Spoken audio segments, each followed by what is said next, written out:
Mesdames, Messieurs, bonsoir et bienvenue aux 20h de la télévision du Burkina. Qu'elle soit entrepreneur, ménagère, citadine ou rurale, le monde entier reconnaît en elle une force exceptionnelle. Au-delà des discours, il faut que les conditions de la femme burkinabé en particulier évoluent. C'est ce qui a été réitéré en cette matinée du 8 mars dans plusieurs localités du Burkina. Dès le début de ce journal, nous ferons le point sur la commémoration de la journée de la femme à Ouagadougou et dans les Hauts-Bassins. L'accès des femmes au secteur agricole est au centre de la commémoration. Plusieurs d'entre elles excellent déjà dans le domaine et nous le verrons dans ce journal.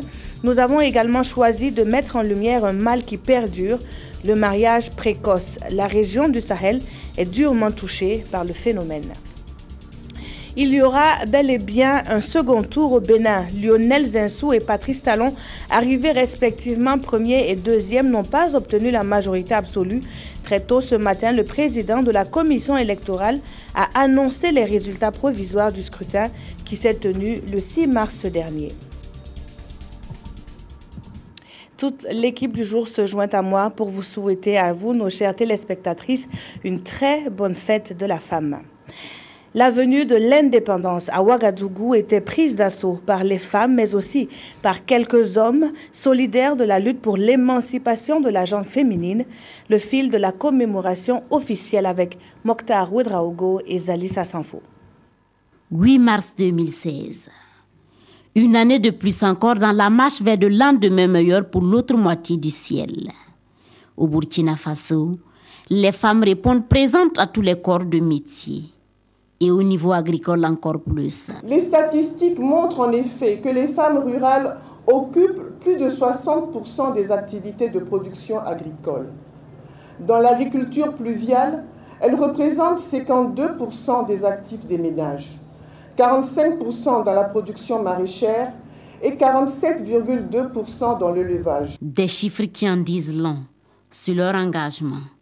Pourtant, les femmes du Faso butent sur des obstacles au libre exercice de production, de transformation et de commercialisation de produits agricoles. On peut retenir qu'elles ne sont pas propriétaires des terres qu'elles utilisent. Dans la plupart des cas, elles sont employées comme des ouvrières agricoles et n'ont pas accès à l'eau d'irrigation. Leur accès au crédit agricole reste limité du fait des garanties demandées par les institutions de crédit et elles manquent de moyens financiers pour l'achat des intrants et des technologies de production. Mais en attendant, toutes celles qui bravent ces obstacles et qui se lustrent en entrepreneuriat agricole ont été décourues.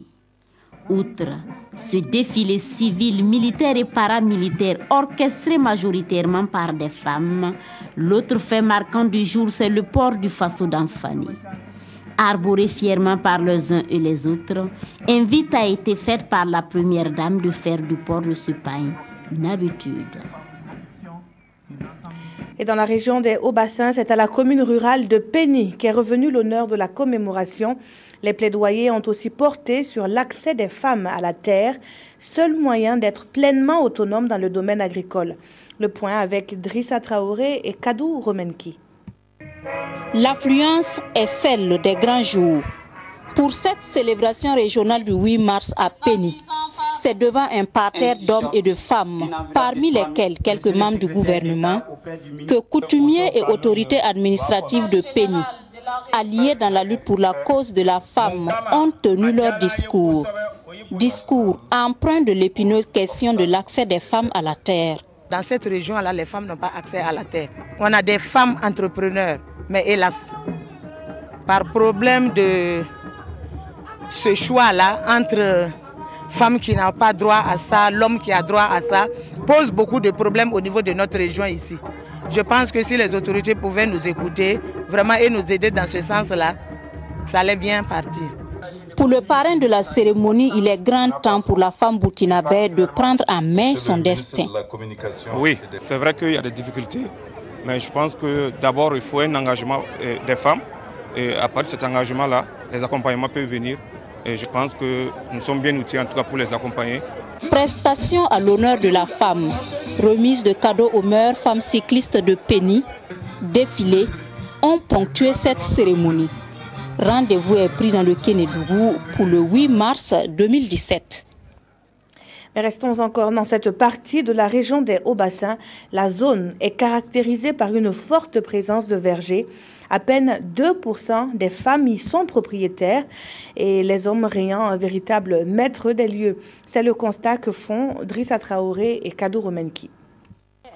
Des vergers d'anacarde et de mangue comme ceci, on en compte plus de 500 dans la zone Péni-Toussiana. Ici, l'exploitation des vergers est une activité fortement masculine. Il faut reconnaître que le taux des femmes est très faible, peut-être au maximum autour de 2%. Ça ne dépasse pas ça, c'est le maximum. Une forte disparité genre qui nous plonge au cœur de la problématique de l'accès des femmes à la terre. Un thème soumis à réflexion pour la célébration du 8 mars 2016 au Burkina Faso. Pour le moment, c'est vraiment difficile aux femmes d'obtenir la terre. Donc nous pensons que ce thème, plus avec la sensibilisation, si possible, des chefs coutumiers, cela pourrait améliorer le sort des femmes pour que les femmes puissent bénéficier au maximum des terres. La disponibilité n'est pas aussi ça. Parce qu'il y a eu des ventes de terrain. Beaucoup de gens ont vendu parce que c'est très lucratif. La terre se fait rare et coûte cher, mais aussi les pesanteurs socioculturelles ne sont pas pour faciliter les choses. À Péni, l'on y croit dur comme fer. La femme est considérée comme une étrangère. Étrangère tant dans sa famille d'origine que dans sa belle famille. Difficile alors de la concevoir comme propriétaire terrien. Une fois qu'on lui donne tous les droits sur la terre comme les hommes, ces terres-là vont aller dans d'autres mains. Comme elle est appelée à aller dans une autre famille. C'est vraiment compliqué qu'une femme puisse avoir une terre et puis pouvoir l'exploiter comme verger. Ça pose problème. En toute sincérité, je ne vous le cache pas, ici à Péni, pour qu'une femme puisse avoir un terrain aujourd'hui, l'exploiter en son nom, ça c'est vraiment difficile. Cependant, tout n'est pas peint en noir. Djeneba Kone se trouve ici dans son verger. Elle en est propriétaire depuis 4 ans. J'ai hérité de ça. Après le décès du papa, j'ai négocié mon terrain avec les frères. Ils m'ont accepté et ils m'ont donné un terrain de 4 hectares. Bon, ça n'a pas du tout été facile. Ça n'a pas été facile. Mais au finish, peut-être qu'ils ont un pitié de moi, je ne sais pas. En tout cas, ils m'ont accepté. Des femmes propriétaires de vergers ici à Péni sont rares. Mais elles existent et sont la preuve que l'exploitation de la terre n'est pas l'apanage des hommes. Et oui, Sotiara Somé fait également partie de ces rares femmes propriétaires de vergers à Péni. Depuis 2012, elle s'est investie dans la production de l'anacarde. Allons à la découverte de cette femme planteur d'anacarde avec Madou Ouattara et Christophe Da. Comme un homme, cette commerçante de 32 ans originaire de Bati a fait de la production d'anacarde un métier. Il y a 4 ans, le projet de Sotiara Somé naissait dans cette superficie de 4 hectares, alors qu'elle était inspirée par ses frères employés dans les plantations en Côte d'Ivoire. J'étais en Côte d'Ivoire où j'ai vu mes grands frères travailler dans les plantations et j'ai décidé de revenir travailler au village. Arrivé, mon père m'a donné ce lopin de terre. J'ai demandé à ceux qui m'ont dévancé si une femme pouvait travailler dans ce domaine et ils m'ont dit que c'était possible. Sotiara est aujourd'hui à la 2e récolte des noix de cajou. Elle espère gagner mieux que les 150 kg de la précédente récolte. L'année passée, j'ai eu un sac EDEMI que j'ai vendu à un moment où les prix étaient vraiment bas. J'ai eu au total 24 200 francs et j'espère que cette année, la production va augmenter. À l'étape actuelle, les productions ne sont pas à la hauteur des ambitions de la productrice et en plus, elle doit faire face à des dépenses qui augmentent sans cesse. Actuellement, c'est un peu dur parce qu'il y a les intrants qui coûtent excessivement cher et en plus, je dois payer les manœuvres pour travailler. Malgré les difficultés, Sotiara croit en son projet, son souhait, servir d'exemple aux autres femmes de la région.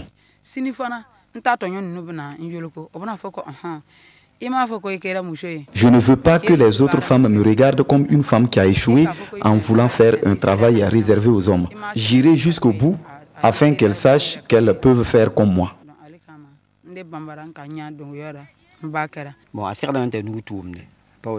Il n'y a rien de tel que de voir une femme se bouger pour venir en aide à son mari, parce que comme tout le monde le sait, c'est difficile pour un homme de prendre à lui tout seul toutes les dépenses de la famille. Plusieurs milliers de tonnes d'amane d'anacardier sont produites chaque année au sud-ouest, même si les données statistiques sur le nombre de producteurs est rare, peu de femmes s'adonnent à cette activité. Madame Sommet et bien d'autres ne diront pas le contraire. Les hommes devraient suivre l'exemple du coparrain de cette journée. Le ministre en charge de l'agriculture a offert du matériel agricole aux femmes rurales. Le donateur entend ainsi contribuer à l'autonomisation économique de la femme burkinabé. Moussa Oudraogo, Nathalie Sawadogo. Des charrettes, des brouettes, une motopompe, des kits d'irrigation, des sacs de soude caustique, des sacs de bicarbonate, des bidons d'huile de coco et de beurre de karité, bref, d'une valeur de plus de 9 millions de francs CFA, c'est le cadeau du ministre en charge de l'agriculture, coparrain de la célébration de la Journée internationale de la femme, aux femmes du Burkina Faso. Par ce geste, le ministre entend jouer sa partition dans le processus de l'autonomisation économique de la femme burkinabé. Elles ont toujours été au combat pour le développement. Elles travaillent pour leurs enfants, pour leurs époux, pour leur épanouissement social, pour l'amélioration de leurs revenus. Et elles sont au combat, au devant des combats du développement de notre pays. Les femmes rurales au Burkina Faso se heurtent à de nombreuses difficultés dans l'entrepreneuriat agricole. Et ce geste du ministre de l'Agriculture est un signal quant à la prise en compte de ces préoccupations. Avec une très grande satisfaction que nous avons accueilli ces dons que mon collègue ministre de l'Agriculture et des Aménagements hydrauliques a bien voulu offrir aux femmes battantes dans le milieu agricole. Et pour la première responsable du dit département, ce matériel sera distribué équitablement aux femmes qui se sont distinguées sur le terrain. Du matériel qui viendra certainement soulager des femmes comme celle de Numundara dans les Hauts-Bassins. Depuis une vingtaine d'années, elles font de la production du beurre de karité une référence.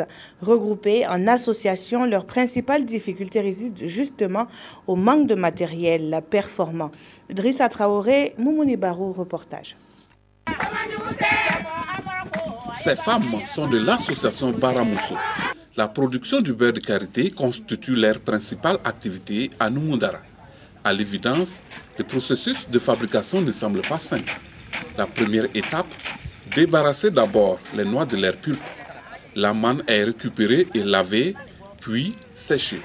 Elle est torréfiée et moulue jusqu'à l'obtention d'une pâte. À tous les niveaux de production, ces femmes n'ont pas droit à l'erreur, surtout sur le plan hygiénique, afin d'obtenir un produit pur et sain. Les femmes collectent les amandes qui sont bien mûres, tombées des arbres elles-mêmes. Bon, à la barataille maintenant, il y a des précautions même. Au moulin, il y a des précautions qu'il faut prendre. Non mélangées avec les farines. Non écrasées dans des récipients rouillés. Le travail s'est fait avec ça. Quand elles vont commencer les baratailles, il faut qu'elles se couvrent la tête. Mettre un cache-nez. Celles qui vont faire le baratage, elles vont prendre du savon, laver les mains proprement jusqu'à la coupe. Pour les membres de l'association Baramousso, la production du beurre de karité est une activité qui rassure et renforce la sécurité économique.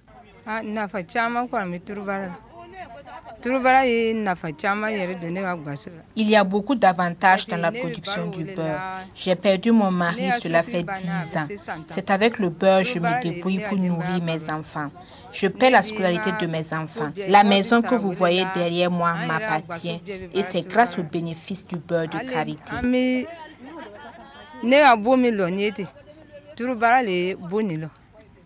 Vraiment, cette activité-là nous chasse de la pauvreté. Puisque ce sont des choses, les amandes là, tu peux pas chercher en brousse. Déjà, c'est notre cacao du Burkina. Si tu as ça, bon, non seulement tu auras à manger dans ça, tu vas faire du savon, faire la lessive.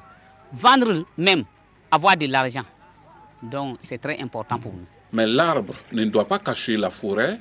L'association n'a toujours pas accès aux véritables moyens de production.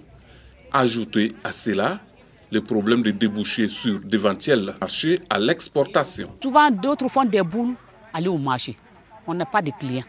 Elles font des boules, aller au marché. Souvent, ça ne finisse pas. Bon, par exemple, si elles amènent à Bobo aussi, ils ne vont pas trouver des clients fixes. Qui vont dire, ah, il fait tomber, il faut m'amener, je vais payer. Dans les années 2010, on avait une femme qui était à Bobo. Cette dernière, elle faisait du savon. C'est elle qui a été vraiment notre vrai client. Mais elle aussi, vraiment, dans ces années-là, elle a dit que les beurres là que nous, on voulait vendre, si elle prend à ces prix-là, elle n'arrive pas à s'en sortir. Composée d'une centaine de femmes, l'association Baramuso a 2 décennies d'expérience en matière de transformation du beurre de karité. En plus de l'alimentation, le beurre de karité, que l'on surnomme parfois l'or des femmes, entre dans la fabrication des savons, des médicaments. Les résidus sont également utilisés comme combustible et fumier dans les champs. Et nous recevons sur ce plateau Madame Mariamé Touré-Ouattara. Bonsoir Madame. Bonsoir Madame Peggy Ouedraogo. Alors vous êtes consultante sur les questions du genre. Oui. Et merci donc de nous accorder du temps en ce jour de 8 mars. Merci. Alors nous venons de le voir dans les reportages précédents, les femmes se battent malgré les préjugés. Pensez-vous que leurs conditions ont évolué? Oui, je vous remercie pour l'opportunité que vous nous donnez de réagir en cette journée commémorative du 8 mars. Pour répondre à votre question, je pense que malgré les difficultés que les femmes rencontrent, nous constatons que depuis 2 décennies, il y a quand même des changements et même des amorces de transformation structurelle. Alors, je voudrais citer ici quelques facteurs qui peuvent témoigner que les choses évoluent positivement. Il y a d'abord cette prise de conscience au niveau des femmes elles-mêmes. Qu'elles soient du milieu rural ou du milieu urbain, les femmes ont compris que tout doit venir d'elles-mêmes d'abord. Donc, elles se battent chaque jour pour développer leur auto-estime, leur confiance en elles-mêmes. Et je pense que c'est le socle pour arriver aux différents stades de promotion, d'autonomisation et de changement. Ensuite, il y a aussi ce changement au niveau des hommes, sans lesquels nous ne pouvons pas continuer le chemin, qui soutiennent de plus en plus leur consoeur, leur épouse ou leur fille ou leur mère. Et je trouve que ça, c'est un élément très important parce que sans cette complémentarité et cette complicité entre les deux, il va être difficile. Il y a tout cet arsenal de politiques, de stratégies, de lois, de mesures favorables à l'égalité homme-femme qui aussi encouragent les femmes dans leur combat. Et de plus en plus, elles s'organisent pour faire des plaidoyers, pour revendiquer, pour influencer les politiques. Et ce qui a amené des changements tant au niveau de l'accès à la scolarisation des filles, au niveau de l'accès aux sphères de décision par les femmes et au niveau de développement des activités économiques que j'appelle unités économiques pour leur autonomisation. Alors, et cette année, justement, le doigt est mis sur l'autonomisation dans le secteur agricole. Est-ce que dans ce secteur-là, les hommes qui sont généralement les propriétaires terriens sont en train de changer de mentalité pour que cette autonomisation soit une réalité? C'est effectif. Je peux affirmer que les hommes en milieu rural sont en train de changer de mentalité. Parce que de plus en plus, les femmes rurales sont visibles. Elles s'expriment, elles s'organisent, elles font des plaidoyers pour influencer les décisions. Elles entreprennent des activités génératrices de revenus pour améliorer leurs conditions économiques. Et je suis sûre que sans le soutien de leurs compagnons, de leurs frères et autres hommes, ce n'est pas sûr qu'elles auraient pu avancer. Donc, de ma petite expérience en milieu rural, je constate que beaucoup d'hommes soutiennent leurs femmes et souvent, ils vont même chercher des opportunités pour elles. Et ils les accompagnent dans des formations, dans des séminaires, dans des voyages d'échange pour qu'elles puissent apprendre et améliorer leurs conditions. C'est vraiment un facteur très positif. Alors, Madame Touré, dites-nous, quel est l'impact, selon vous, de la commémoration du 8 mars depuis ces dernières années au Burkina Faso? Vous avez parlé tantôt d'une prise de conscience des femmes, mais est-ce que aujourd'hui, ceux qui pensent qu'elles ne pensent qu'à la fête, à l'aspect festif, est-ce ou bien la commémoration a vraiment une envergure? Je fais mienne votre question, parce que jusque-là, il n'y a pas eu d'analyse, une évaluation de l'impact des commémorations de 8 mars. Officiellement, il n'y en a pas eu. Alors, je pense que là, on doit lancer un appel pour que 20 ans après, nous puissions savoir qu'est-ce qui a pu vraiment changer, quelle est la valeur ajoutée des commémorations de 8 mars en termes de conférences, de panels, de séminaires, de courses cyclistes, de toutes les activités que nous menons et l'uniforme qui a été institutionnalisé et tout ça. Qu'est-ce que ça a apporté comme valeur ajoutée à la condition des femmes, au changement de leur statut et aussi à l'émergence d'une complémentarité pour l'épanouissement hommes-femmes dans la famille, dans le pays et dans toutes les communautés. Alors, moi, j'inviterai les autorités de tutelle à se pencher sur la question pour qu'on puisse vraiment faire de l'impact des commémorations de 8 mars. Je me réjouis que cette année, il y a eu une tentative, un début de recentrage vers le fond même de la commémoration du 8 mars qui consiste à une introspection, à un bilan, à une projection, à une planification et à la prise de résolution pour avancer sur les questions de femmes. Que chaque femme puisse le faire ainsi que chaque homme. Alors, il faut faire un bilan. Merci à vous, Madame Mariamé Touré Ouattara. Je rappelle que vous êtes économiste en économie sociale et familiale. Vous êtes également consultante des questions de genre. Merci donc pour votre disponibilité. Merci. La suite de ce journal, et nous parlons toujours de la commémoration du 8 mars et que de débats autour de cette commémoration. Entre réflexion et réjouissance populaire, chaque femme célèbre la journée à elle dédiée à sa manière. Joséphine Ouedraogo, elle est bien loin de tout cela. Elle préfère travailler ce jour-là. Cette année encore, elle s'est rendue à son lieu de travail. Pour elle, le 8 mars rime avec abnégation au travail. Mokhtar Ouedraogo et Oumar Zombré l'ont rencontré. Suivez plutôt. Loin des défilés et autres réjouissances populaires du 8 mars, Joséphine Amédée Ouedraogo est à la tâche dans son bureau. Elle est directrice générale chargée des questions de l'assainissement au ministère de l'Agriculture. Mais elle est avant tout une femme. Une femme pour qui le 8 mars a un autre sens. Oui, c'est un jour de réflexion où on doit réfléchir beaucoup à la condition de la femme, à la situation de la femme. Et je pense qu'il a un peu évolué et beaucoup de choses restent à faire.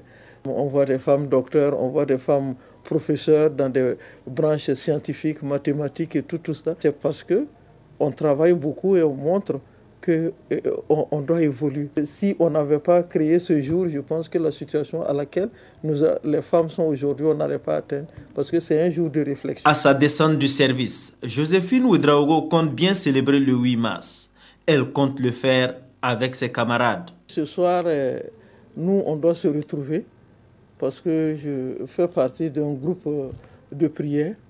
Et ce soir, on doit se retrouver, discuter de la situation des femmes et puis prier pour les femmes.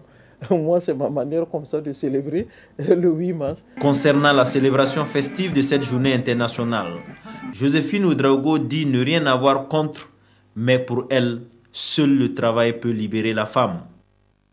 Une journée studieuse comme celle que les femmes de la télévision du Burkina ont vécue une fois de plus. Elle exerce un métier habituellement exécuté par des hommes, le lavage des motos et des autos. De la satisfaction, elle en tire de la part de sa clientèle, de la curiosité, elle en suscite chez les passants. Mais elle reste fière du métier qu'elle a choisi. Son portrait avec Lamine Karantao et Mireille Carole Tougma. C'est sur ce site de fortune qu'elle essaie de gagner sa vie. Elle se nomme Kadissa Ouadougou. Le moins que l'on puisse dire, c'est que la vie ne lui a pas toujours souri. Elle n'a eu ni la chance d'être scolarisée, ni le bonheur dans un foyer. Mais loin de s'apitoyer sur son sort, elle décide de se battre pour assurer sa pitance journalière. Le métier qui la séduit, c'est le lavage des motos et des automobiles. Il y a juste le magasin de ma soeur à côté. Je venais passer la journée à ne rien faire. Je n'aimais pas cette situation. Je voyais un monsieur travailler ici. Je l'ai approché pour lui proposer mes services. Et c'est satisfait que ses clients repartent. Elle aime son travail et elle le fait avec nous. Cela même va motiver d'autres filles à s'investir dans le domaine. Et cela va nécessairement réduire le taux de chômage et de la pauvreté dans notre pays. Je viens ici chaque fois. J'amène ma moto à nettoyer depuis 3 mois. J'apprécie sa manière de laver nos motos. Je travaille avec Kadi depuis 2 mois. La collaboration se passe bien. Des clients et des collègues admiratifs, des passants aussi, qui pour encourager, qui par simple curiosité, ils n'hésitent pas à s'arrêter. Bon, ça m'a surpris. Bon, j'ai fait demi-tour. Je suis venu la poser la question. J'ai dit, mais c'est toi qui lave ça. Je dis, ah bon, ah bon ici. Enfin, c'est la première fois que je vois ça. Je l'admire beaucoup. Parfois, je viens m'arrêter là, de voir travailler. C'est donc sans complexe que Kadi exerce ce métier. Loin de la rendre riche, elle en est pourtant fière. Je lave les motos à 250 francs et les voitures à 1000 francs. Mon patron me donne 500 francs par jour. J'envoie un peu à ma maman et j'épargne un peu puisque j'ai un enfant. Ce gain n'est pas petit. Cela me permet de gérer mes petites dépenses. Moi, j'encourage beaucoup de femmes à bien travailler et contribuer aux charges de la famille. Dans un contexte de promotion de l'autonomisation économique de la femme, Kadi pourrait servir d'exemple. Il est 17h, l'heure pour elle de rentrer en famille pour porter une autre casquette, celle de la ménagère. Le mariage précoce, une pratique qui a la peau dure, surtout dans la région du Sahel. À 13 ans, parfois moins, des jeunes filles sont mariées de force et par ricochet obligées de quitter l'école. Malgré les actions de sensibilisation, la pratique demeure et prend même de l'ampleur. À la faveur de la commémoration de la Journée internationale de la femme, nous avons fait le choix de faire une piqûre de rappel sur le phénomène qui gangrène notre société. Konsoun Koulibaly et Jean-Emmanuel Ouedraogo. Elle s'appelle Diko Djeneba Ama, 16 ans, élève en classe de 3e au lycée départemental de Bani dans le Sahel. Son cursus scolaire a bien failli s'arrêter en classe de 6e. Elle avait alors 13 ans, l'âge idéal du mariage ici. Son histoire, elle a du mal à la raconter elle-même. C'est cette dame, point focal de la lutte contre les violences faites aux femmes dans le Sénon, qui nous la raconte. Les parents s'y sont concertés et on a fait les fiançailles à une hauteur de 180 000 francs. Donc elle est restée, après l'ouverture, 1 mois, elle n'est pas venue à l'école. Elle avait 13 ans. Et le maire de la commune de Bani, et en collaboration avec les agents de changement, ils ont fait appel, ils ont convoqué les parents de l'enfant. La mère de la fille, son père et puis son oncle. Ils sont venus à la mairie et la mairie a intervenu pour pouvoir sauver la fille du mariage. Dans son village de Thierbiel, Djeneba nous apprend qu'elles étaient 14 filles admises au CEP en 2012. Elles ne sont que 2 à poursuivre des études secondaires. Les autres ont été mariées, certaines ont même déjà 2 enfants. Son rêve aujourd'hui, avoir son BEPC et devenir enseignante. L'histoire de Djeneba relève toutefois de l'ordinaire dans cette région. C'est ce qu'on vit parce que c'est notre culture.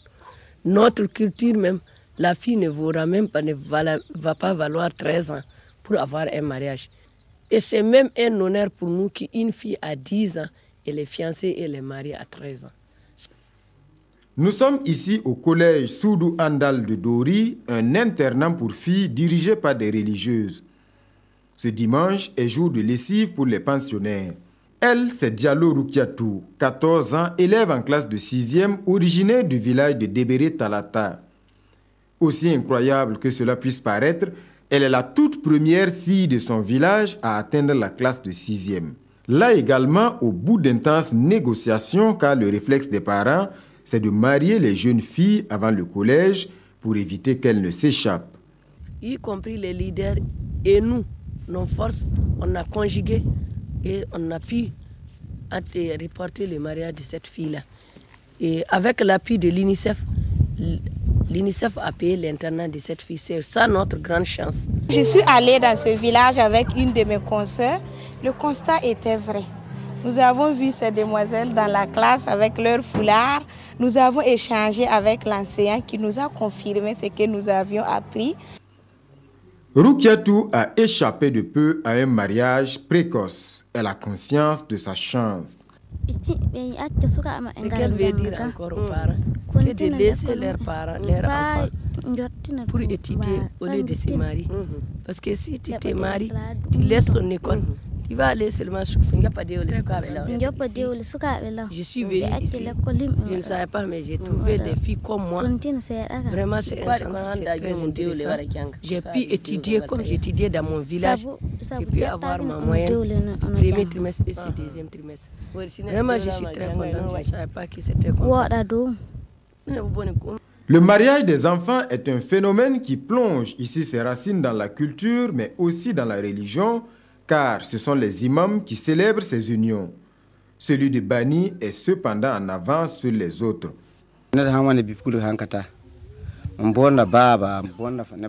Si on m'amène une fille chez moi pour le mariage, je m'informe. Et si elle n'a pas 17 ans, je ne célèbre pas l'union.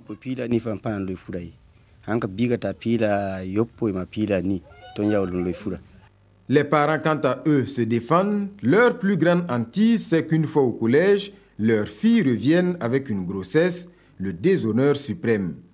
Mais le mariage des enfants ne saurait être une solution. En plus de l'échec scolaire, ses conséquences sur la santé des jeunes filles sont multiples. Le port du faso d'Anfani a suscité moult débats avant la commémoration de cette fête du 8 mars. Le comité d'organisation du Danfani Fashion Week a choisi de magnifier le savoir-faire local à travers une soirée de gala. Les tisseuses et les créatrices ont été mises en lumière dans la nuit du 7 mars à Ouagadougou. Reportage Koualen Ebié, Oumar Zombré. Le faso d'Anfani magnifié à la soirée gala d'Anfani Fashion Show. Défilés de mode et prestations d'artistes ont rythmé cette célébration du pain local. Blanche Toé est la première à ouvrir le bal du défilé avec sa collection Cotonnade du Faso.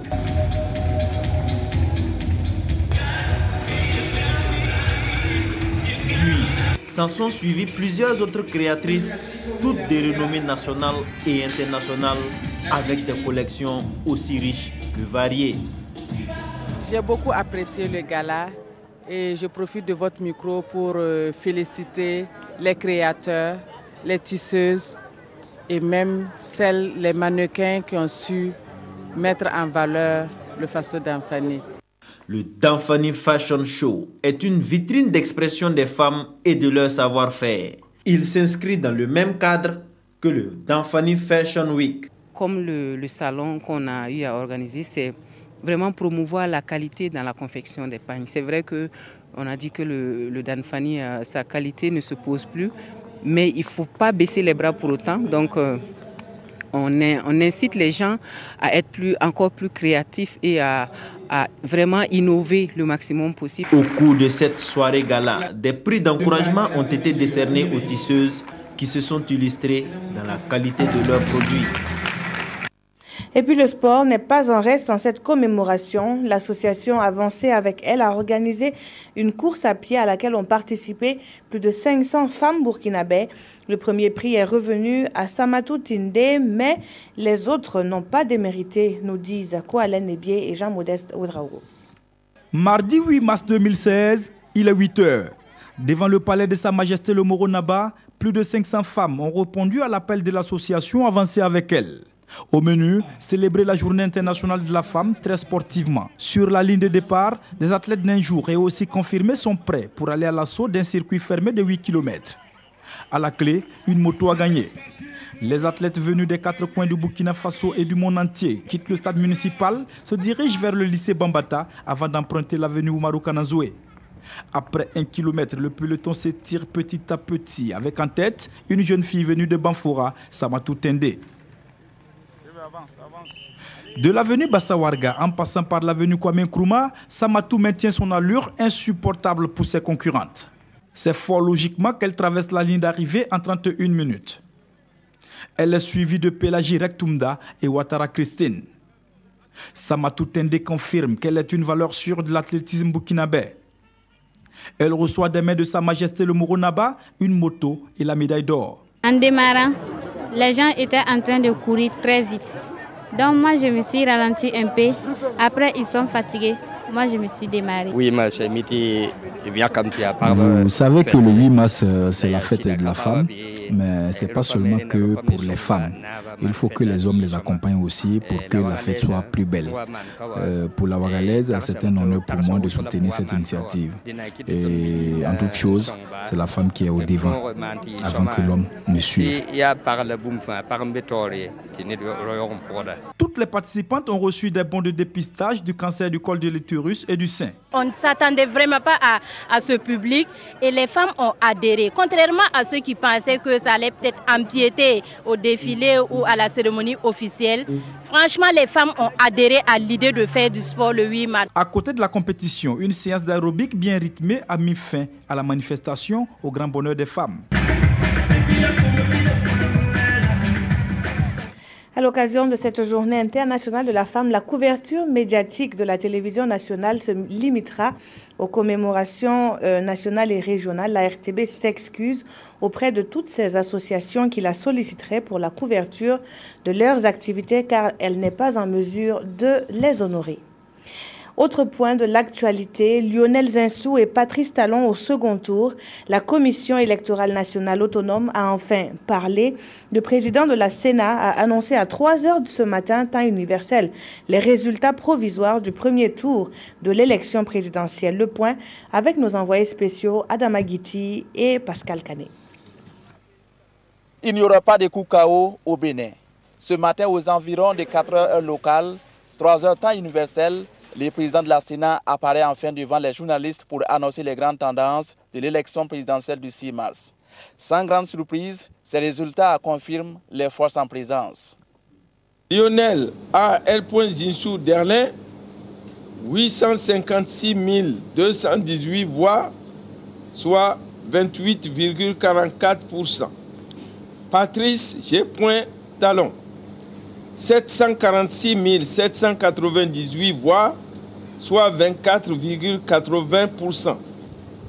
Sébastien Germain Adjavon, 693 492 voix, soit 23,03%. L'Union africaine salue la leçon de démocratie donnée par le peuple béninois à l'Afrique et au monde. Malgré quelques manquements dus essentiellement au retard d'ouverture des bureaux de vote et les problèmes de cartes d'électeurs, les observateurs sont satisfaits du déroulement des opérations de vote. Même son de cloche du côté de la CEDEAO. Grosso modo, je pense qu'on peut se réjouir du caractère pacifique, calme, transparent de ces élections. Et malgré quelques petites difficultés qui ont été notées ça et là, grâce au dialogue et à l'ouverture et à la flexibilité des autorités en charge des élections, toutes ces difficultés ont pu être surmontées. Ce qui est important également, c'est que chaque Béninois a eu l'occasion, l'opportunité d'exprimer sa voix. Le prochain challenge pour le Bénin est de réussir le second tour qui met aux prises Lionel Zinsou, le candidat de la coalition au pouvoir, et son principal opposant, le milliardaire Patrice Talon. Merci d'avoir suivi cette édition qui s'achève. Très bonne suite de programmes sur la télévision du Burkina.